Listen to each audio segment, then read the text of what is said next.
Olá, queridos alunos, em especial os nossos alunos das duas turmas do Ministério Público de São Paulo. Nós fizemos duas turmas de simulados para este concurso. Eu estou muito feliz com o resultado da nossa preparação. Eu acredito que quem fez os simulados, que estudou exatamente como eu orientei, que percebeu exatamente qual era a linha do nosso estudo, da nossa preparação em direito empresarial para esse certame, eu tenho certeza que se saiu muito bem. E aqueles que também viram a nossa revisão, pôde também complementar seus estudos através dessa revisão teórica, sem contar ainda porque a turma número 2 teve acesso, inclusive, a aulas teóricas, que foram dicas específicas para direito empresarial. Então, seja na revisão de véspera ou mesmo nas nossas aulas teóricas, os nossos alunos, então, contaram aí com uma preparação que foi bem interessante, o resultado não poderia ser diferente, e eu vou apresentar para vocês aqui nos nossos slides. Vocês vão poder perceber que as questões da prova, a maioria das questões da prova, elas estavam literalmente nos nossos simulados e também foram abordadas nessas aulas teóricas, enfim. Vamos fazer a correção da prova do MP de São Paulo. Algumas impressões que eu queria, antes de mais nada, trabalhar com vocês nesse ponto inicial é o seguinte, né? Exatamente como eu havia previsto na nossa revisão de véspera, quando eu apresentei a nossa examinadora, eu disse que ela focaria na parte de falência, e inclusive falei, ela gosta muito dos órgãos da falência, especialmente a Assembleia. A gente teve uma questão que trabalhou totalmente a Assembleia de Credores, né? A questão que, inclusive, foi abordada expressamente nos nossos simulados e também na nossa revisão de véspera. Vocês podem perceber que eu estou muito feliz mesmo, não para de repetir isso, porque é sempre muito bom quando a gente sabe que está no caminho certo, que está ajudando os nossos alunos. Eu fico muito feliz por isso, né? Bom, então, primeira coisa, ela focou em falência, mas eu disse, olha, ela vai passear pela lei, pela lei não, pelos demais pontos do edital. Assim aconteceu também, ela trabalhou títulos de crédito, ela trabalhou a parte de sociedade limitada, ela foi nos contratos de locação, no contrato de agência, então foi bem assim naquela previsão que eu tinha para vocês. Mas ela trabalhou apenas a legislação.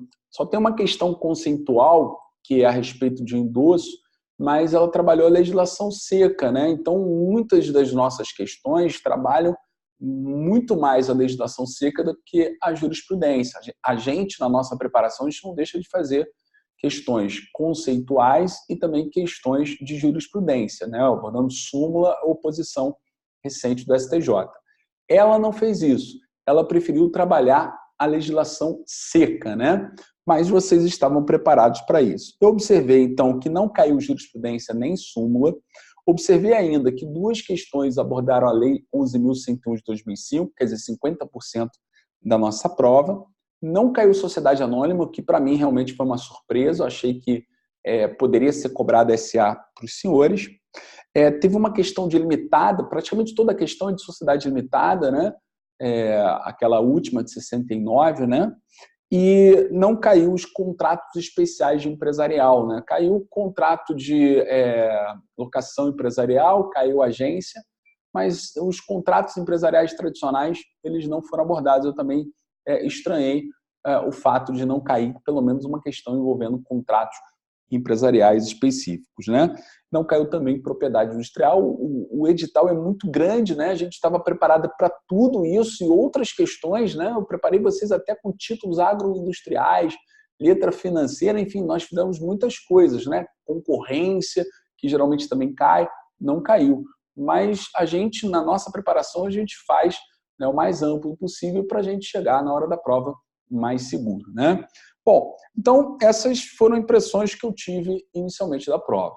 Eu vou então começar com vocês a nossa abordagem. Eu vou colocar aqui, deixa eu colocar aqui que eu fiz um slide para compartilhar com os senhores. Então, nós temos aqui fazendo aqui o gabarito extraoficial. O gabarito extraoficial, então, meus amigos, é o seguinte, olha, a questão 66, nós temos a letra D, pelo menos da prova que eu recebi, vocês vão ver a prova, é a letra D, mas pela própria fundamentação vocês conseguem encontrar na prova de vocês, né? 66, a letra D, artigo 37, parágrafo 2º da Lei 11.101 de 2005. 67 foi a letra A, artigo 141, parágrafo 2º da Lei 11.101 de 2005. A questão 68 foi a letra E, artigo 710 do Código Civil, contrato de distribuição. E a questão 69 foi sociedade limitada, foi a letra C, artigo 1057. Olha, eu não achei difícil a prova não, tá? Falando aqui bem sinceramente, achei que a prova foi muito tranquila para o que normalmente é a prova do MP de São Paulo. Achei uma das mais tranquilas aí dos últimos anos. A gente vai aqui apontar algumas questões que podem ser aí estudadas a partir de recursos, né? Mas vamos olhar aqui em primeiro lugar esse panorama geral. Achei as provas então com as questões bem tranquilas, tá? Bom, até porque ela cobrou letra de lei, né? Então foi mais tranquilo nesse aspecto. E ela ficou em 2 questões de falência, que normalmente os alunos estudam, e ficou no Código Civil ali, a parte de sociedade limitada, uma questão tradicional, acho que ninguém pode errar a questão número 69, né? Acho que ninguém pode errar 69 é aquela mais fácil, né, que tinha na prova. E, enfim, eu achei a prova bem tranquila. Olha só, questão 66, como eu disse a vocês, eu falei que ia mostrar para vocês, né? Então fica mais fácil assim, né?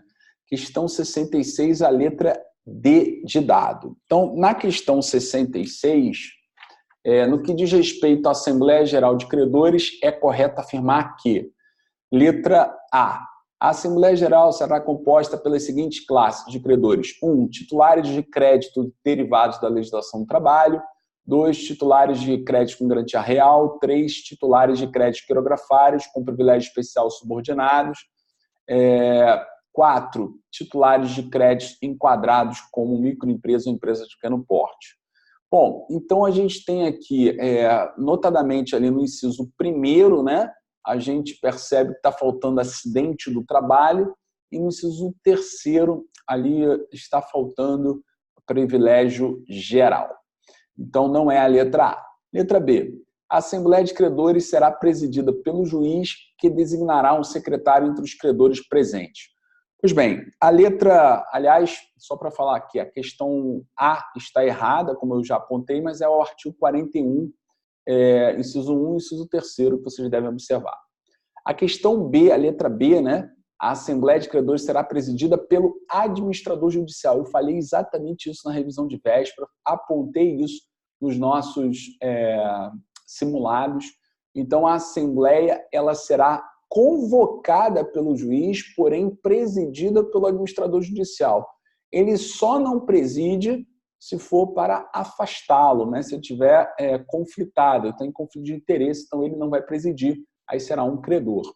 Então vejam vocês, o juiz não preside a Assembleia. Então, a questão que eu dei para vocês no nossos simulados e na revisão de véspera. Inclusive, quem fez, né, quem está no grupo de estudos, no nosso módulo, que aproveitou, né, o bônus que eu coloquei para vocês de revisão de véspera e fez essa prova, conseguiria matar, inclusive, a letra B por aí. Bom, a letra C também foi dada para os senhores, ela também está errada, então a A e a B estão erradas.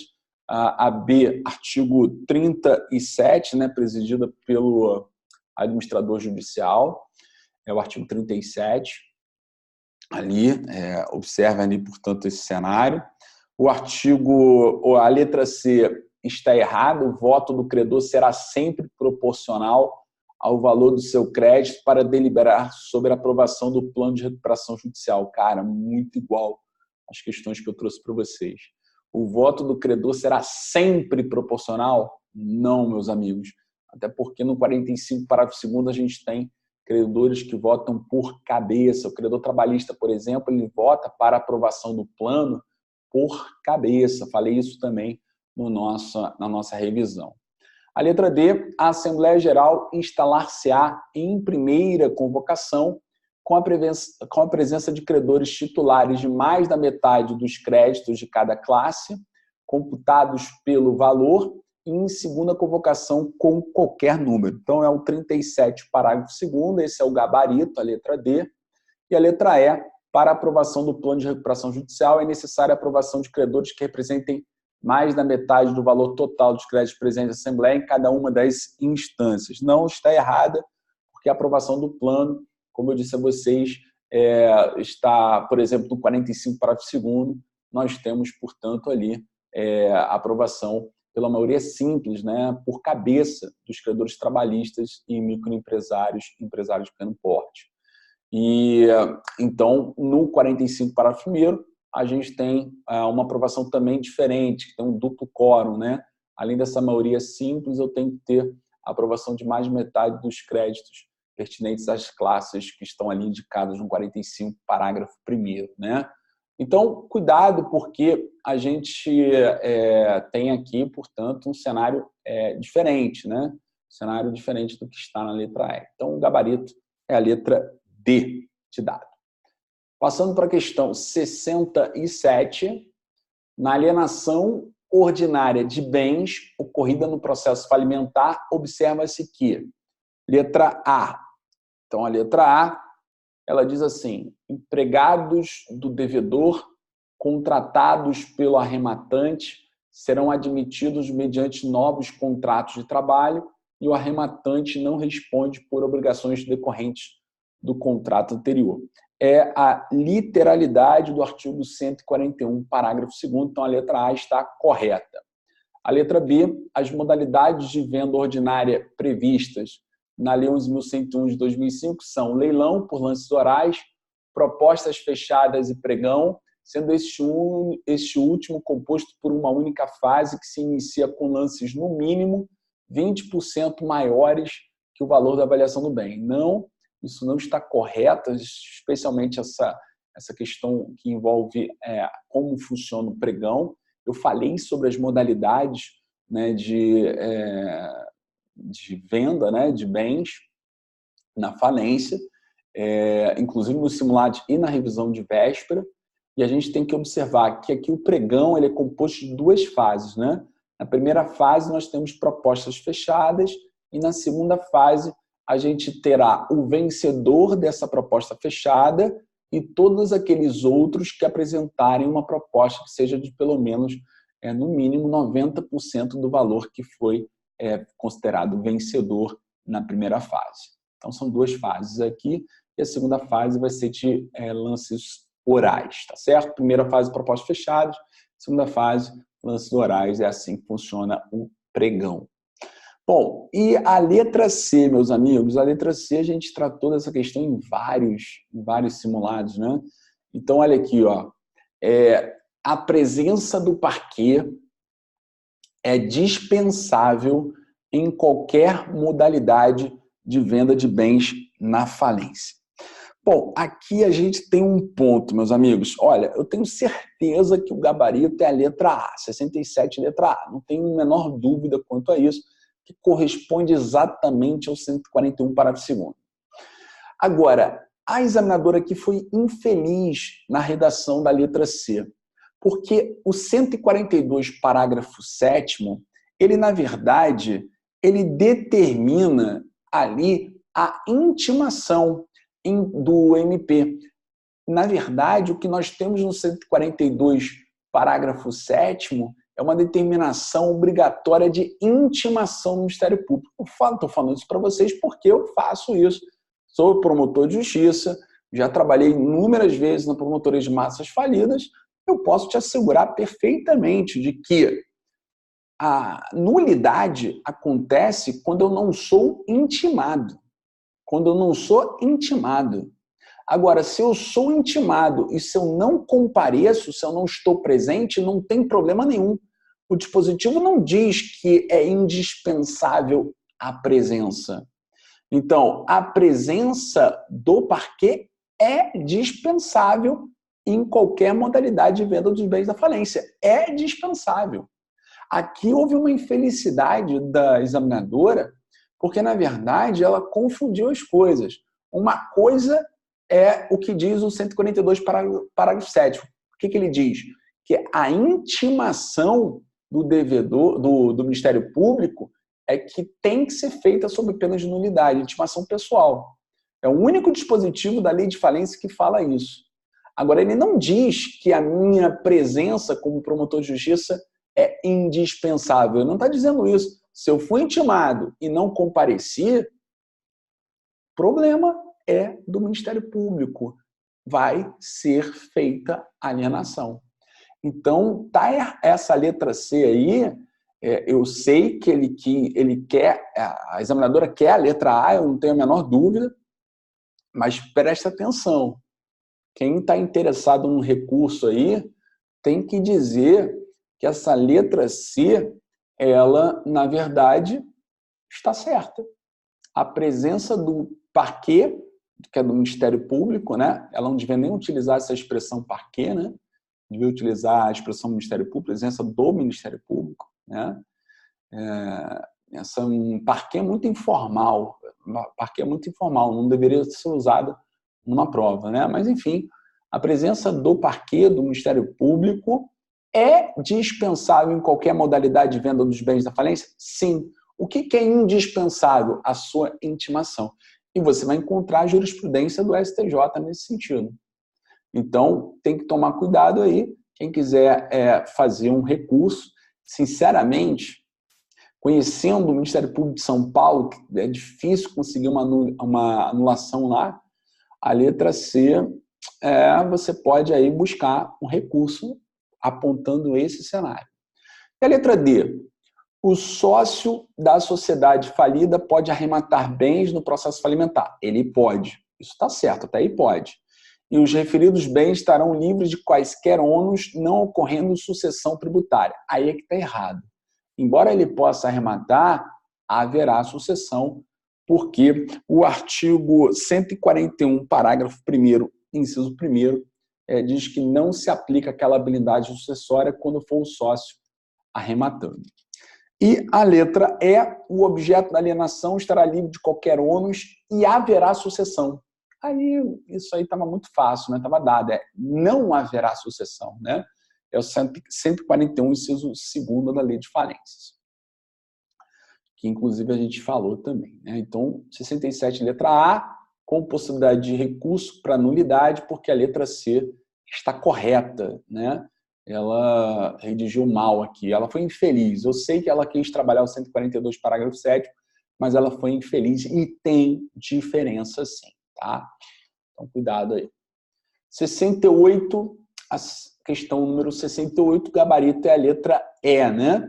Então, a letra A, ela está errada, porque diz assim: aquele que pretende renovar seu contrato de locação empresarial deve propor ação renovatória no interregno de 1 ano, no máximo, até 6 meses, no mínimo, anteriores à data da finalização do contrato em vigor, sob pena de prescrição da ação. Aqui está errado, especialmente porque o prazo não é de natureza prescricional, o prazo para se postular a renovatória é de natureza decadencial. Eu fui advogado durante muitos anos e trabalhava com isso, né, com muita questão de locação empresarial, além da parte societária, eu cuidava de todas as locações, mais de 160 lojas na franquia, né? Eu era advogado do franqueador e a gente tinha os contratos de locação das lojas franqueadas no nosso nome.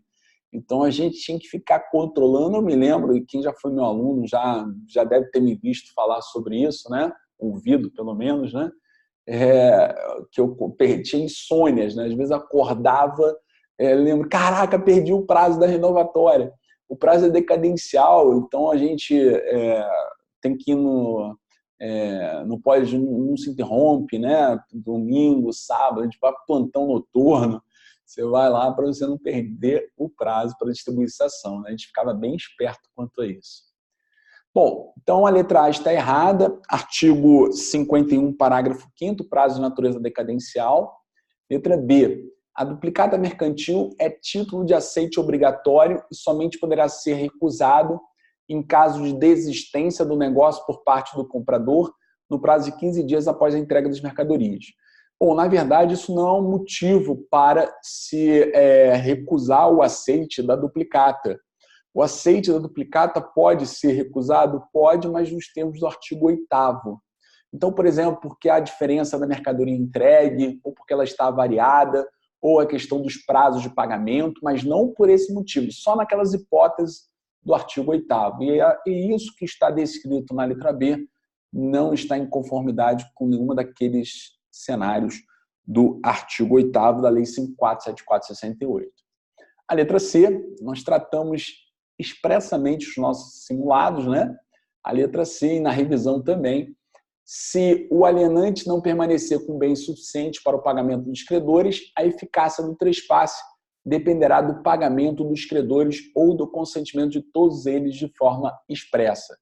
Bom, a gente tem que lembrar que também pode ser de forma tácita, né? Então, aqui a letra C está errada, o artigo 1145 do Código Civil de 2002, né? Então, de forma tácita, não falou ali da necessidade na notificação, né? Notificação com prazo de 30 dias, enfim, né? Então, a letra C não corresponde ao 1145, está bem incompleto, né? A D. Pois bem, vamos à letra D. Olha a letra D. Diz assim: o endosso é um ato cambiário que transfere a titularidade do crédito e vincula o endossatário ao pagamento do valor contido no título, na qualidade de coobrigado. Vejam vocês o seguinte, senhores. Para mim, isso aqui está certo. Eu vou dizer para vocês que eu também recorreria dessa questão número 68, letra D. Por quê, meus amigos? Porque o conceito de endosso é justamente esse. O endosso é um ato cambiário. Ele transfere a titularidade do título de crédito e vincula o endossatário ao pagamento do valor contido no título, na qualidade de coobrigado. Isso está correto. Mas aí não tratou do endosso mandato. Endosso mandato é exceção, meus amigos. Endosso mandato é exceção. Se eu faço um endosso e não digo nada, qual é o efeito no endosso? Justamente esse que vocês estão vendo aí. Mas aí só fala da regra. Mas é uma questão objetiva, é regra. O que está escrito aí está errado? Não. Se ela tivesse dito assim, o endosso mandato é o ato cambiário que transfere a titularidade do crédito, está errado. Mas isso é a regra. E na prova objetiva, você não pode ter esse tipo de erro. Você está trabalhando com a regra. O endosso, se pedir uma prova oral para conceituar o endosso, vamos lá, numa prova oral, ela pede para conceituar o endosso. O que você vai dizer? Que o endosso é um ato cambiário que transfere a titularidade do crédito e vincula o endossatário ao pagamento. Vincula, porque, como regra geral, gera a responsabilidade solidária. Ela não pediu, por exemplo, para você responder com base no Código Civil.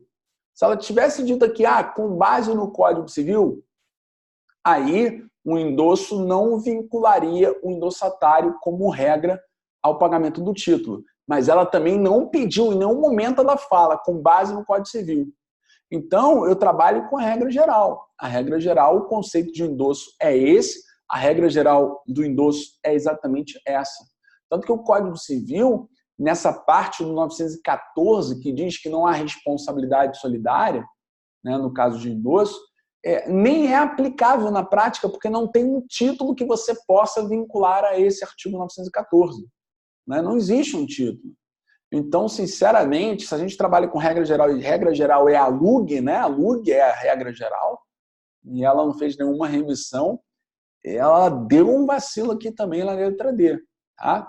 Eu sei que ela quer a letra E é o gabarito, mas vamos tentar aí também, né, uma anulação, porque vacilou a examinadora aqui. Se a gente lida com regra geral, a regra geral, portanto, está aí aplicada, tá certo? Enfim, então a letra E é o gabarito porque corresponde ao artigo 710, literalmente, sem dúvida nenhuma, tá bom? Mas eu apontaria aqui uma deficiência na letra D. Mais uma vez, não quero iludir ninguém, eu sinceramente acho difícil essas anulações. Normalmente não se anula, e a gente tem que trabalhar com isso, ninguém tem que ficar iludido com essas possibilidades, né? Mas, obviamente, eu sou professor e estou aqui para apontar eventuais equívocos e possibilidades. Essa me parece uma possibilidade. Então, cuidado aí. E a 69, no tocante às sociedades empresárias, assinale a alternativa correta, né? Então, a correta é a letra C, como você já sabe. A letra A inscrição do contrato social no órgão competente não confere personalidade jurídica às sociedades, exceto as sociedades em conta de participação. Porra, isso aí a gente fala demais, né? Muito tranquilo, né? Nunca, nunca, nunca, nunca a gente vai ter, claro, né, a personalidade jurídica adquirida pelas sociedades em conta de participação, né? Então, não confere personalidade jurídica à sociedade, exceto as sociedades em conta de participação. Então, quer dizer, ela teria personalidade jurídica, um negócio mal redigido também, e aqui é certo, a inscrição do contrato social no órgão competente confere personalidade jurídica às sociedades, exceto às sociedades. Então, ali está errado porque falou não confere, e o correto seria confere personalidade jurídica às sociedades com base no artigo 985 e não confere às sociedades em conta de participação por força do 993, né? Então, é uma questão que a gente trabalha bastante nos nossos simulados e nas aulas. A B, o administrador da sociedade limitada pode ser nomeado no contrato social ou por ato separado. Isso a gente, inclusive, tratou, né, na nossa revisão, nos nossos simulados. Sendo que uma das consequências dessa distinção é que o administrador nomeado em contrato deve ser sócio. Não. O administrador nomeado no contrato pode ser sócio ou não sócio, porque a gente sabe que o administrador da sociedade limitada não precisa ser necessariamente sócio. Artigo 1061 do Código Civil. A letra C corresponde exatamente ao artigo 1057, que a gente foi lá no bingo, tanto no simulado como na revisão de véspera. A gente foi no 1057, né? Apontamos o 1057, graças a Deus. Demos a questão aí para vocês. E a letra D, para alteração no contrato social de uma sociedade limitada, a lei determina que as deliberações sejam tomadas pelos votos correspondentes a mais da metade do capital social? Não. Seria 3/4 do capital social, conforme artigo 1076, inciso 1, combinado com 1071, inciso 5º. E a letra E, nas sociedades limitadas, o capital social pode ser dividido em cotas iguais ou desiguais, pode ser formado por bens corpóreos ou incorpóreos, bem como com prestação de serviço, né? Bem como com prestação de serviço. Aí é que está a parte errada, né? Não pode ter prestação de serviço, 1055, parágrafo 2º, acho que ninguém pode marcar uma dessa, né? Porque estaria dando muito mole, é uma questão muito fácil. Então, fechamos aí. E vejam vocês, eu coloquei no nosso material, olha só, para a gente fazer a comparação, né?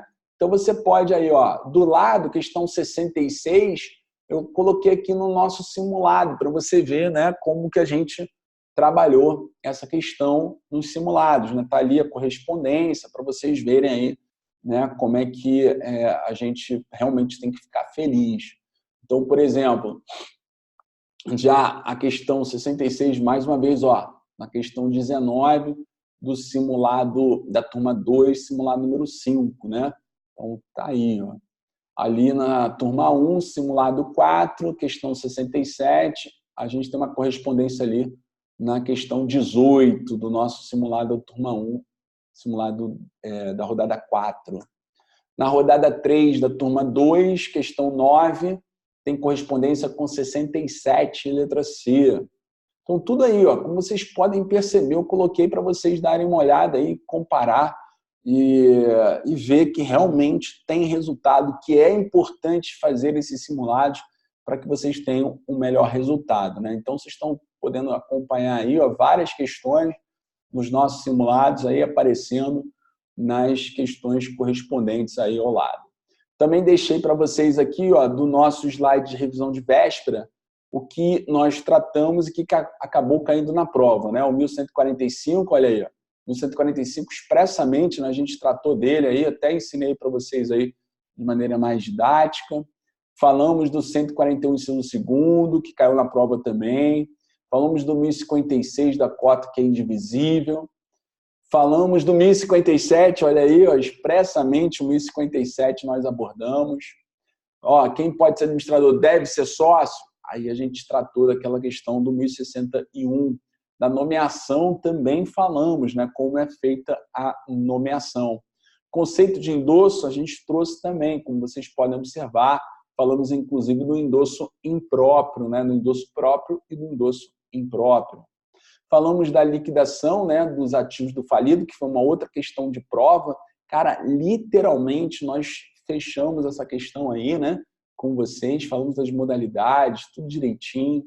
Da competência da Assembleia de Credores, também falamos da Assembleia de Credores, e especialmente aqui na Assembleia de Credores eu falei que não é o juiz que preside a Assembleia, falei que era o administrador judicial, quer dizer, fomos muito felizes também, o voto do credor será proporcional, aí ressalvado ao plano de recuperação judicial, e o artigo 42 também, né, sobre a forma de aprovação do plano. Quer dizer, senhores, eu realmente estou muito feliz, eu fiz tudo isso aqui, isso deu um trabalho do cão, eu não tenho auxiliar, sou eu sozinho aqui, e eu estava tão feliz que eu falei assim, cara, eu vou fazer um material, um slide aqui, para que realmente eles acreditem, porque às vezes a gente fala, né, a gente fica falando, porque eu falei isso, não sei aonde, é porque eu cobrei isso no simulado, fica muito genérico, às vezes o aluno fica até meio desconfiado, será que o professor falou isso mesmo?